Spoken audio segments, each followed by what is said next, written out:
1000 বছর অপেক্ষা করা সেই সাপ। শুনতে অবাক হলেও আপনি আশ্চর্য হয়ে যাবেন, রাসূল সাল্লাল্লাহু আলাইহি ওয়াসাল্লামকে দেখার জন্য অপেক্ষা করেছিল দীর্ঘ 1000 বছর। ঐতিহাসিক সেই হিজরতের রাত, তখন রাসূল সাল্লাল্লাহু আলাইহি ওয়াসাল্লাম তার সাহাবী হযরত আবু বকর রাদিয়াল্লাহু তাআলা আনহুকে সাথে নিয়ে যখন হিজরত করছিলেন, সেই রাতে রাসূল সাল্লাল্লাহু আলাইহি ওয়াসাল্লাম একটি গুহায় আশ্রয় নিয়েছিলেন। সেখানে অপেক্ষা করছিল একটি সাপ। কিন্তু হযরত আবু বকর রাদিয়াল্লাহু তাআলা আনহু যখন রাসূল সাল্লাল্লাহু আলাইহি ওয়াসাল্লামকে নিয়ে সেই গুহার ভিতরে ঢুকলেন, দেখতে পেলেন সেখানে অনেকটি ছিদ্র রয়েছে। তিনি হাত পা কাপড় দিয়ে যেভাবেই হোক সকল ছিদ্র বন্ধ করার চেষ্টা করলেন। অবশেষে একটি ছিদ্র রয়ে গেল। সেই ছিদ্রটি বন্ধ করার জন্য তিনি তার পা রেখে দিলেন সেখানে, এবং রাসূল সাল্লাল্লাহু আলাইহি ওয়াসাল্লাম ঘুমিয়ে পড়লেন।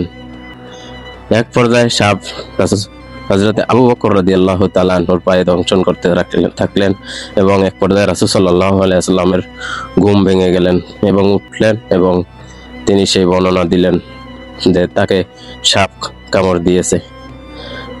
হযরত আবু বকর রাদিয়াল্লাহু তাআলা আনহু একটু শব্দ করেননি যাতে তার ঘুম না ভাঙে সেজন্য।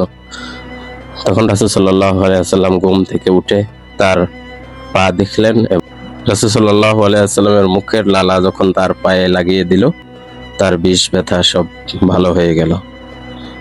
ইসলামিক সৌন্দর্য, হযরত আবু বকর রাদিয়াল্লাহু তাআলা আনহুর ইসলামের ত্যাগ মহিমা আপনি যদি ইতিহাস পর্যালোচনা করেন আপনি বুঝতে পারবেন। হযরত আবু বকর রাদিয়াল্লাহু তাআলা আনহু তার সমস্ত কিছু ইসলামের জন্য উৎসর্গ করে দিয়েছেন। ইসলামী ইতিহাস, বদর যুদ্ধ, উহুদ যুদ্ধ, প্রত্যেকটি যুদ্ধে হযরত আবু বকর রাদিয়াল্লাহু তাআলা আনহুর অবদান ছিল অতুলনীয়।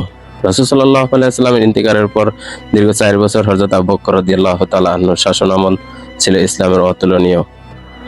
ইতিহাস পর্যালোচনা করে দেখা যাবে হযরত আবু বকর রাদিয়াল্লাহু তাআলা আনহু রাসূল সাল্লাল্লাহু আলাইহি ওয়াসাল্লামকে কি পরিমাণ ভালোবাসতেন, কি পরিমাণ তার খোঁজ খবর রাখতেন, সেটা আপনি ইতিহাস বিশ্লেষণ করলে তার গুণাগুণ শেষ হবে না।